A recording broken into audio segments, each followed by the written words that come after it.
Michael, welcome to the podcast. Thank you, Matt. It's great to be here. I really appreciate you having me. Yeah, man. Great to see you. Likewise. So we're gonna do a few things. Number one, we have to tell the audience. So like Michael and I have a minor history together. There was a point in time at which we both worked for Pyramid in San Francisco. And that is, I believe, where we originally met, if Yes. I'm correct. Yes. That was a long time ago. How long ago was that? I started there as a student. So, I mean, you were one of my teachers. You taught one of the mixing and mastering classes or one of them, but either way, I mean, I started in 2006. So That was nearly 20 years ago. Yeah. So that was a long time ago. A long time ago, yeah. Had you started Broken Radio yet? Yeah, that was in 2007. June of 2007 is when I started that studio in that location. Yeah. But all right, so audience, you get the picture. Michael and I know each other. Let's start with what I call the state of the state, Michael. This is where you're basically going to kind of tell us where things are at today before we go into the history. Like, what are you doing today? Are you at a crossroads? Are you working somewhere? Are you doing something? Where are you at today? And then we'll dive into the past. I was working as the senior audio producer for That's No Moon, studios based in Playa Vista. What I decided to do and what I'm doing now is I launched my own production company. And I am 100% full-time devoted to that now. I left T&M, That's No Moon, a couple of months ago now. I have a whole new set of challenges now, right? And I'm always kind of working. I mean, I'm never really off because it's my show and the buck stops with me. So I have to be responsible for all of it, until I start hiring some people and I get some help. But it's a little ways off still. But I'm in the mode of planting a lot of seeds right now and kind of defining and crafting the overall vision for the company. I mean, I don't want to limit myself to I just work on games or I just work on films or what have you, because I feel like, my favorite stories are my favorite works of art, which all have great stories are in many different media. There are many books I love. Films, obviously, songs. And I've got experience doing a lot of these things, and even in the places I don't necessarily have direct experience. Like, for instance, one of the things I'm thinking of doing is coming onto some films as a producer. And I've never produced a film before, but produced a lot of games. Never licensed a song for a film, but I've licensed plenty of songs for games. Never scored a movie, but I've scored a bunch of video games. Whatever the story, however the story needs to be told, I want to find a way to do that. Again, planting seeds. I don't know what's going to actually fruit, right? But I'm going to go out there. I'm going to plant everywhere I go. Yeah, but you're at the beginning stages of this, so let's go into the past. Where did you grow up? I moved around a lot as a kid. I was born in New Jersey, grew up in New Jersey, spent a lot of time around Manhattan and New York, Florida, Ohio. Never got west of the Mississippi until I was 25, and then have been in California for the last 20 years. Was that due to a parent being in the military by chance? No. It was just divorces mostly. Divorces and parents. Yeah, divorces and parents, changing jobs. Brothers or sisters? Younger sister, yeah. What was the role of film, games, music, technology? Tell me about what happened as a kid. It all started very early on, Matt. I mean, all this stuff comes from childhood, right? I mean, and it's probably, like most things, it's probably a trauma response, but video games came into my life with the Nintendo, the NES. I had a Sega, I had a Super Nintendo, I had a Dreamcast for a little while, a GameCube. I mean, so the games started early on. So did film and music and technology. I mean, I remember when I was in middle school, I asked my stepdad to take me to Radio Shack because I knew they had electronics and stuff. And I was like, let me see if I can cobble together some sort of I had a keyboard, just a whatever keyboard, 88 keys or something, and cobble together some kind of rudimentary recording setup just so I could play around, and try things. And So, so I did that, and I started playing. That's why I started playing saxophone around then. Picked up guitar and piano later on. The theater started when I was in 4th grade. Man, I was 9 years old. I was a winged monkey in The Wizard of Oz. You have no idea where this life is going to take you. You don't know what your path looks like. You got to kind of surrender to it at a certain point, When did you start to pay attention to the creation part of it, whether it's music, film, or games, and start to think, well, wait a second. I listen, I enjoy, I take all this in. How is this stuff done? I mean, like I said, I kind of tinkered around with like trying to get a little recording set up when I was, and younger, just in my bedroom. But where it really started, once my theater career, the first leg of my theater career was kind of sunsetting. I was in my mid-20s. And I was listening to so much music and just getting so into music. And I was just, and it has such appreciation for it. And I was talking to some folks and about music, and they were like, do you work in music? Like, what do you do? And I was like, no, I'm an actor, but like, I love music. And I was like, I got my wheels turning, and I was like, well, why not? Like, I'm super interested. I love music, and I'm super interested in like how stuff's made. So like the idea of like, how to produce a record. How do you get into a studio and actually make a record, and make it sound good, and that's what brought me out to San Francisco, and that's what brought me to Pyramind, and that's what started the whole next phase of my life and my career, post theater, post the first leg of the theater career. You came to San Francisco for studying at Pyramind? Yeah. Pyramind is like the only formal training I have outside of like 6 months of theater training at a university. Well, I mean, that's a fair amount of training that they offered there. So they do. It's a very condensed sort of thing. And I learned a lot because I paid attention. I have a memory of you working there as well. I did. Yeah. That was my first job right out of school. I mean, once I completed the program at the end of 2007, I had made myself more or less indispensable. I mean, I was there all the time too. I mean, some of the students wouldn't use the studios, which were totally available to us, which blew my mind, but I was there all the time. I was fortunate. Like and he told me one of the greatest pieces of advice I've ever heard, or just, things. David Earl, he hired me as an intern once I completed the program. And he said, luck is when preparation meets opportunity. And sometimes you make your own opportunities, but a lot of times opportunities have to be presented to you and people have to open doors for you. And he opened that door for me and he gave me that opportunity, but I was prepared, man. I was day in, day out. I was living it, I was up at dawn and, not going to sleep until 2 a.m. When other people were sleeping, I was working. So he gave me the internship, and then the internship, I think, was like 3 months maybe. And then they're like, all right, we're going to hire you. Cool. So I started as a studio manager. And so then I was booking the studios for all the students. I was taking care of the toilets. I mean, I was, doing everything. I was cleaning up after the place flooded from the rain. I mean, crazy, but like, it's life. We started working on games, and that opened up this whole world, right? I mean, because I had kind of gone into music and really just super interested in music and the studio process and album making process. And then, that I was also learning about post-production, linear, but then getting into interactive post-production, audio post for games. I mean, still to this day, man, I mean, I find it endlessly fascinating because the linear post-production experience is such that you press play, and it's going to happen the same way every single time, every time you do it, right? But with an interactive experience, you have to respond. The sound has to respond to player input and player feedback, and in order to do that, you have to build all sorts of complex systems to get the game engine to actually play it back properly. And it's very expensive budget-wise when it comes to memory.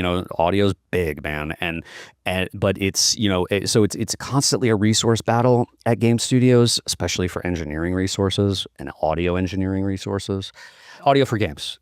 I love it. I don't ever want to stop doing it. But like I said, I mean, I've got lots of fish to fry. So I mean, working in games at all, and in audio and music for games will, I'm sure, occur at some point. It's not something I'm tremendously focused on at the moment, though, because there's a lot of other things that I want to push into because I've been doing that for so long. I'm like, okay, good. I got that. Like, I know I'm good there, but I want to try this other stuff over here. So let me go do this for a little while, work on this stuff, and then I'll come out just, more well-rounded and just know more stuff anyway. How long were you at Pyramind, and what was the next stop? I was a peer of mine for 7 years.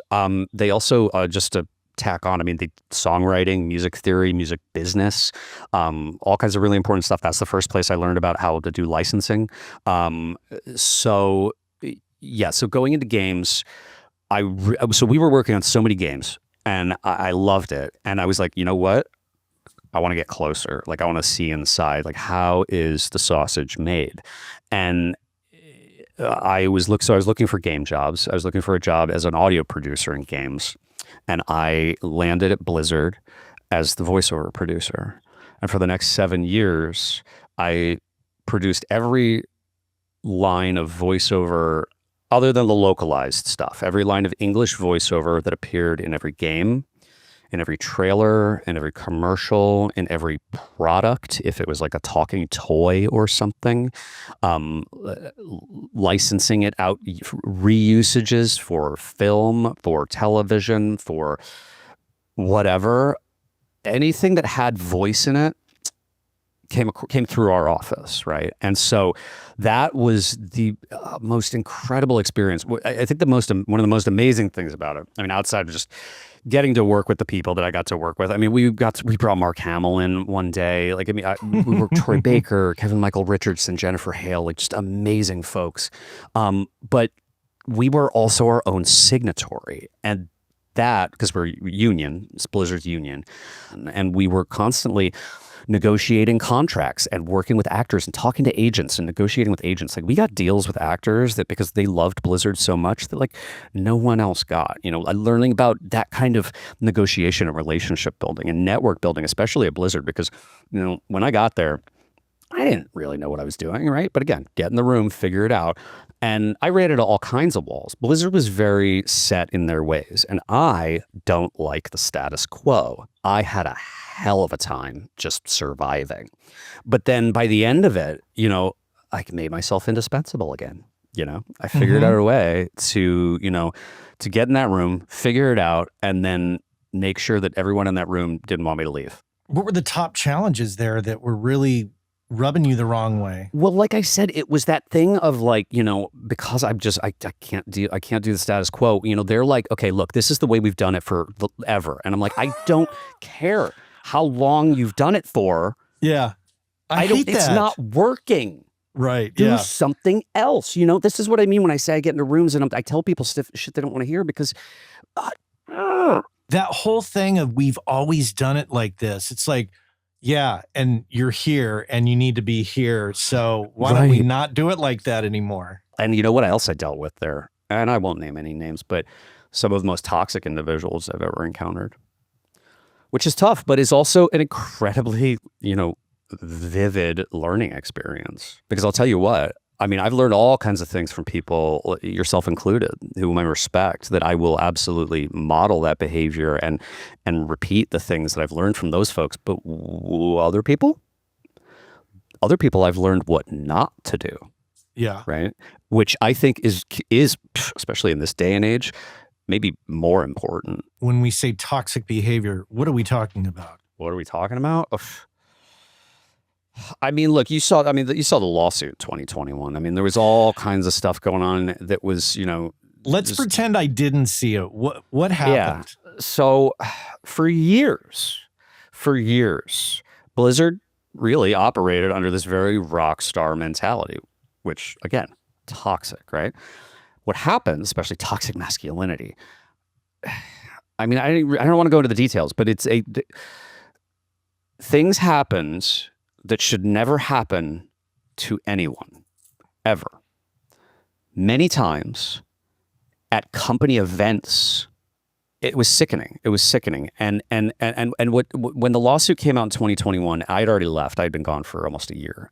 It did change, and it has changed, and I think it's a better place, although it's owned by Microsoft now, and who knows what's going on over there. But I have a lot of buddies over there still, and I mean, I talk to them regularly, but I love that place. I'll never forget that experience. Just a personal note to the audience. My oldest son at the time was, this was many years ago. Obviously, he's older now. Asked me about could we go to BlizzCon, which is held in the Anaheim Convention Center, or was at the time I went. You made some arrangements. We got tickets, and we got, we ran into you briefly, and then we got to just hang out. I will always get endless shit about this from the family. A, because my youngest son never got to go, so he's jealous. Okay. And B, my wife, when she discovered that I ordered steaks into the hotel room and we watched Alien, when my kid was really young, I was like, are you cool with this? Are you scared? No, he was fine. But it was the greatest bonding experience for us, because here we were in this hotel room eating steaks out of these plastic containers from the place next door and watching Alien together. And then the next day going to BlizzCon. It was a sweet thing that you set us up with. And I am still to this day very appreciative to you for that. Man, that is my pleasure. You got a little emotional about it when I brought it up. In a previous conversation. You were like, you had felt some way that I was like, God, I had no idea. You had no idea. I know. Yeah, tell it, but you had a good poker face going.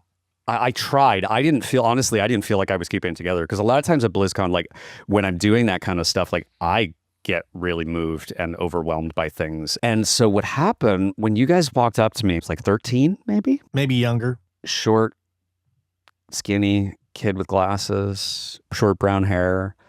And you guys came up and you said hello, and I was just looking at him, and he was so grateful to be there, right? He was having such a great time. Like, he kind of looked like me when I was a kid. Like, I'm standing here, like, looking at my inner child and realizing, like, wow, look what I get to do every single day, and look what I get to give to people when I do it. And that is such a powerful experience. Like, it gives me so much meaning in this life to be able to give stuff like that to people. Like, it's a reason to wake up in the morning, man. We had a great time. It was fun. Yeah. So yeah, it is so fun. It's such a great show. So not to cut that off, but I mean, how long were you at Blizzard? 7 years. 7 years. So 7 years of Pyramid, 7 years of Blizzard. Yeah. What's up with that? I have no idea. I'm a 7 year itch. Yeah. Okay. 7 year itch. I guess so. What happened after Blizzard? Where did you go from there? Formosa. So Blizzard also ended, with a little bit of a toxic issue. I mean, there was a thing where it kind of happened, like a little political kind of jockeying nonsense. I'm like, all right, I'm done with this nonsense. So, and I had gotten to a point where I was like, look, I think I might be ready for the next thing, whatever, it's a 7 year itch. And I've been talking to someone about my next role that was they wanted to develop for me. And so it was already kind of in the works, and I was like on the fence. I was like, but I really love Blizzard. I had great health insurance and want to walk away from that. I got to go try this. Like, if I don't, I'm going to know, like, I'll always think in the back of my mind, like, what if I did? The thing that drew me ultimately was it was a position that was more of a leadership position. I would have more reports to kind of run the division. I was running the interactive division of Formosa Interactive, or the interactive division of Formosa Group, which is based in Los Angeles, but is part of a pretty massive media conglomerate called Streamland Media. And we were just one arm. And we were actually a relatively small arm, because, like, the flagship kind of things for Formosa are film and streaming, because, it's sexy and celebrities and yada, yada, yada. Not that games don't have that, but audio for games, a little less sexy than audio for film. But we did very well. We were really successful, because when I came on to lead the LA studio, I was basically like, Paul Lipson was moving into a new role as SVP and overseeing the entire interactive org. And so I was coming in because he was just leading the LA studio before. But when he moved into that role, I came into the LA studio because we also, the same day I was hired, we hired Guy Whitmore, who's now at Polyarc. And he was the studio head for the LA studio. We subsequently opened a UK studio as well.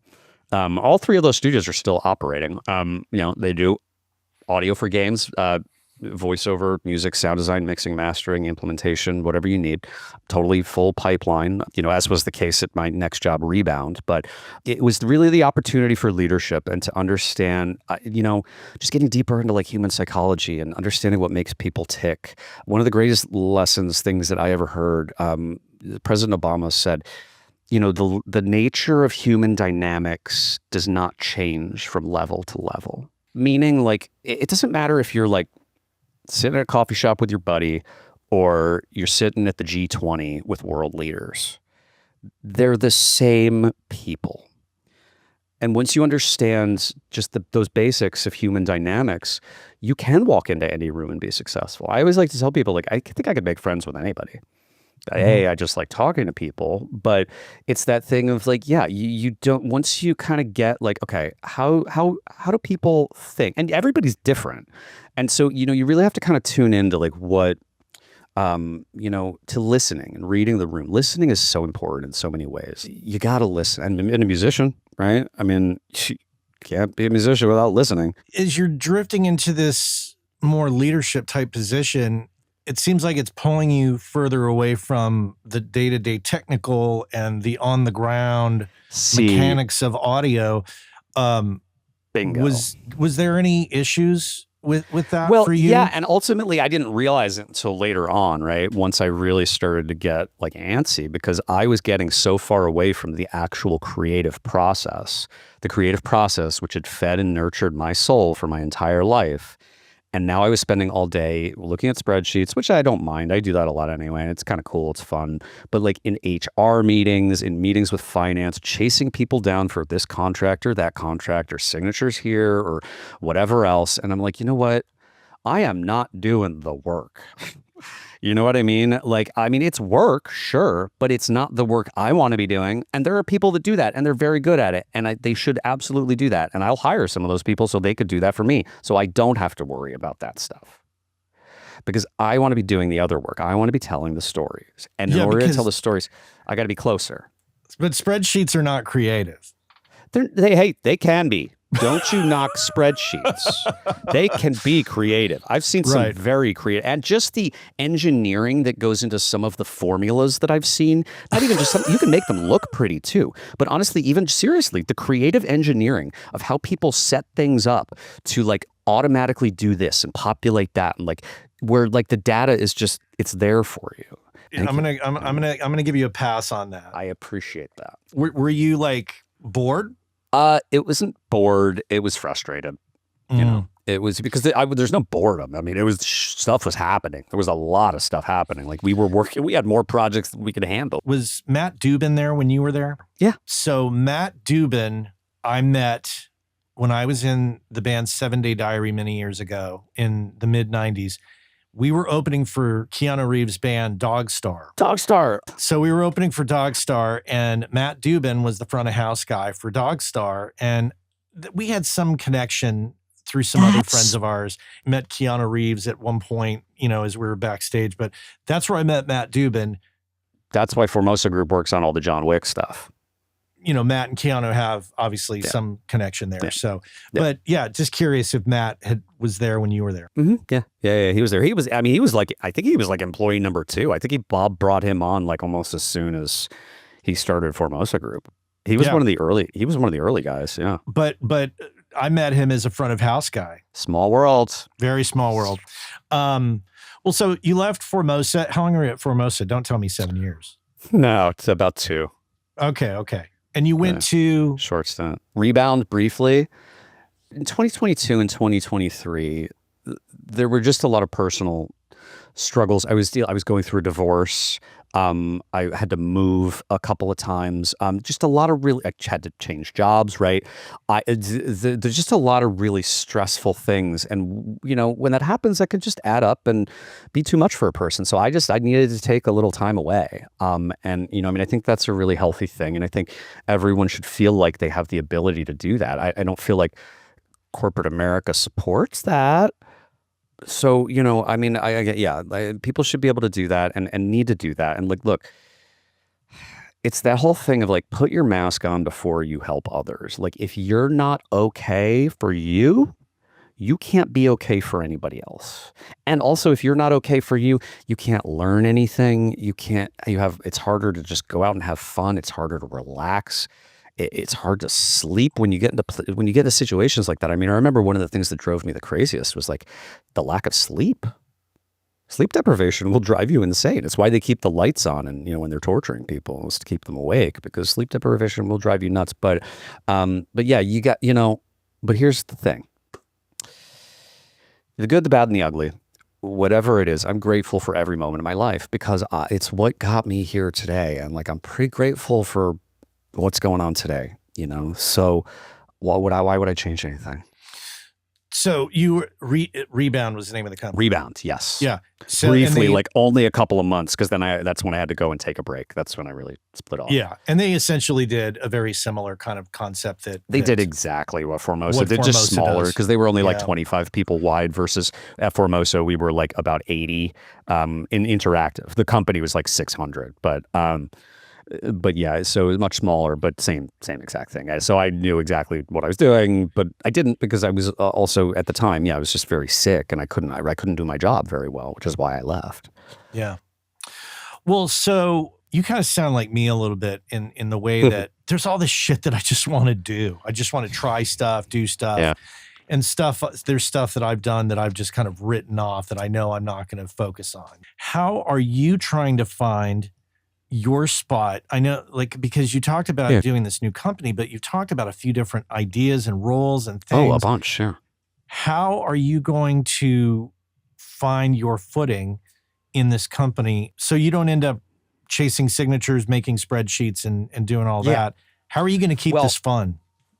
To start, in order to build that foundation, like what I'm really focused on is consulting work and, doing that, like primarily, in audio and music production for video games. The sweet spot, I think, is working with developers who are somewhere between like total indie, who doesn't have any budget or barely any budget for audio, and can't think of having even like anyone seriously dedicated to it, versus, on the other side of the spectrum, you've got big developers that have big internal audio teams.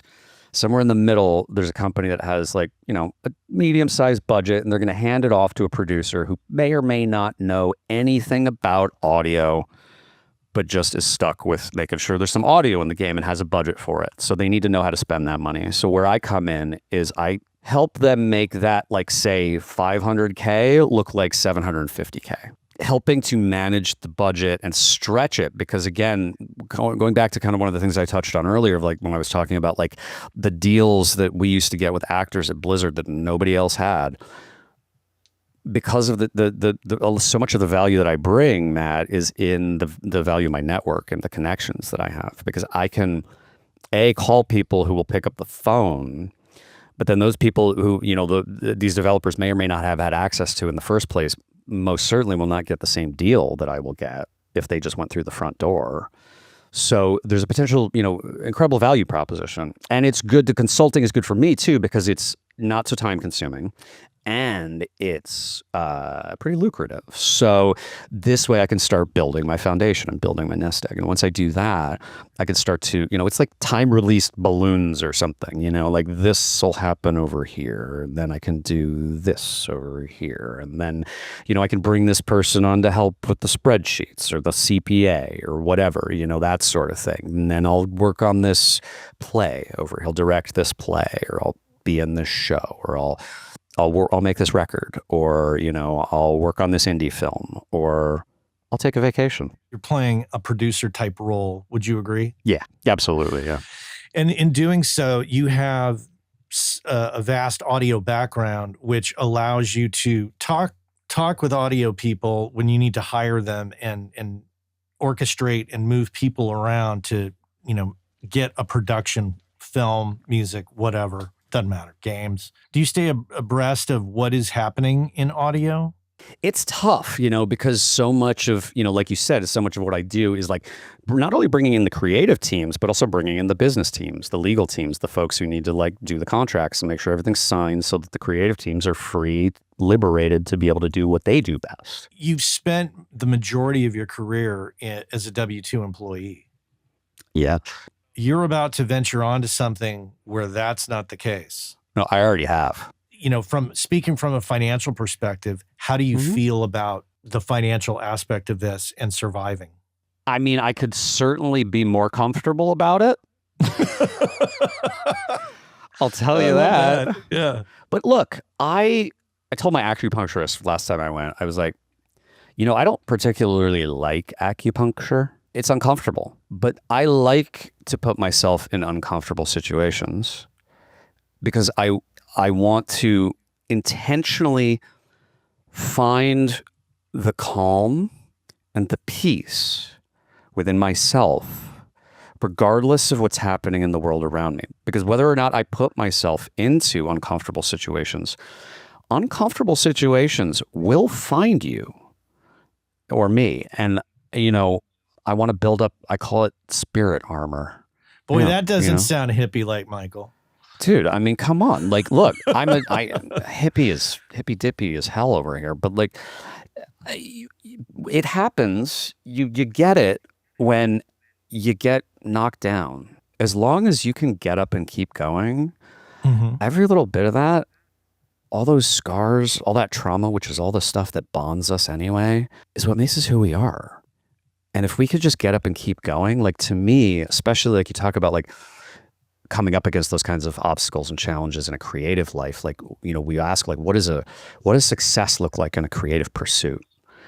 And to me, it's like looking around going, who's still standing? Like, who can take the hits and just keep going? Because whatever, things are good and bad, and the world's weird, and it's subjective, and there are awards, and that's nice for recognition and stuff, but it doesn't mean it's good or bad. What value does art have?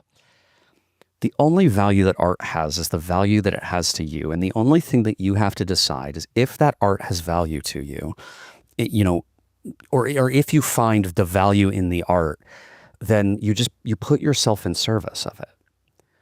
And it doesn't matter what it looks like. And you have no anticipation or expectation of the outcome. You simply agree to go on the journey, and you let the chips fall where they may. What is going to be the name of the company? Broken Stick Productions. I'll put a link in the show notes for those that are interested. Cool. Are you open to other audio professionals reaching out to you as far as potential co-workers in future productions? Absolutely. Yeah, okay. Absolutely. But I mean, I have a large network of sound designers, composers, engineers, editors, folks I've just worked with for decades, and I love meeting those people, and I see them regularly, friends of mine, but I always, I'm looking for new I mean, I'm on LinkedIn all the time, just like poking people like, hey, you want to talk? Because like, you look cool and you're doing cool stuff, and I'm doing this thing over here, so maybe we could like work on stuff together. I'm always open to talking to people, man. I'm a New Yorker. I love talking to people. There it is, folks. Reach out to Michael if you think that you have something to bring to the table. Michael, great to see you and great to talk to you. Man, this has been so fun. At some point, I'll see you in person again. I don't know. At some point, yeah. It's funny. Like I said, I was just at San Francisco for GDC. Although I think you were out of town, but yeah, next time I'm in SF, we'll go get a burrito or something. That sounds good. All right, man. Yeah, man. Thanks so much and take care. Have a good one, Matt.